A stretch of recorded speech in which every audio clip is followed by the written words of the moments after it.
Let's talk about the features of Golden Top Bakery pita bread packets. You'll find the baked on date, the date that the pita bread was baked fresh. Then you'll find all the instructions on how to use it. The next thing you'll notice about Golden Top Bakery pita bread packaging is it's a little bit larger, has a little bit extra space, so you can cut the top of it,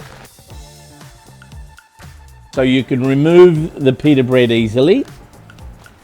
And then you can fold it over and store it and stop it from going dry. Storing your Golden Top Bakery pita bread. You can keep it at room temperature. You can keep it 5 days from the baked on date. If you put it in the refrigerator and chill it, you can have it in there for 3 weeks. Otherwise, if you want to freeze it, you can keep it in the freezer for 9 months. You can have it open and then you can easily slide one piece out of the freezer and use it as you see fit.